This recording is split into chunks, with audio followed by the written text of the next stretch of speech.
Good afternoon. It's January 26, 2026, and I'm Reg Knight. I'm a little confused because I was part of a podcast this morning, and we were talking about the unfortunate events in Minnesota, and most of the panel did not like what I was saying, so they brought their little chocolate lab dog in to spout some conservative talking points. And then he started to get aggressive and belligerent talking about civil war. Here's the thing. I don't talk about my dad very often, but my dad told me that never put a weapon on a man unless you're already using it. I have adhered to that advice my entire life. And I want to say this about all this war talk. Be careful what you ask for, because the dogs of war make cowards and fools out of all of us. And and it's very telling that the loudest voices, the most belligerent voices, have never seen war or death, but they seem to want something that they don't know about. And I assure you, don't want to know about. But, once you open up that can of worms, you can't put it back in the bottle. And all that we are simply talking about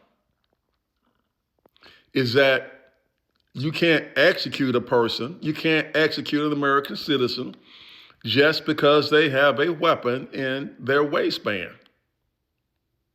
You can't execute an American citizen sitting in her car trying to get away from ICE agents who have created atrocities before, taken small things and blown them out of proportion so we get what we have in Minnesota right now. And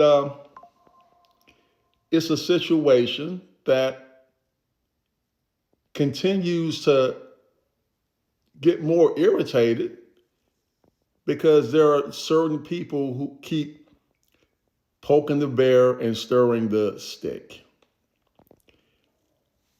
Let me be clear here. I abhor all violence, wherever it comes from. I do believe in self-defense. I do believe in the Second Amendment, and I do believe in you defending yourself when appropriate.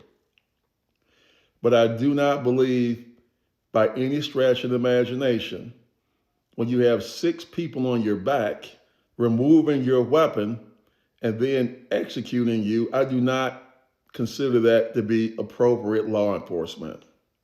I'm going to say it again for the people in the back. There's no law enforcement entity in the world that covers their faces. Only ICE does that. And with 6 or 7 weeks of training, are they really designed to go out on the street and do immigration enforcement while protecting the public? I wholeheartedly say absolutely not. And anyone to say that and then throw civil war into the mix, I question your sanity.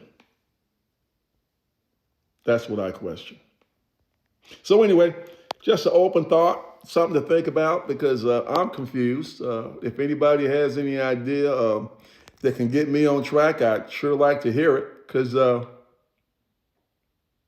don't threaten people unless you're willing to do what's necessary to finish what you have said you would do. Thanks, Dad. It's the 26th of January, 2026, and I'm Reg Knight. Have a good day.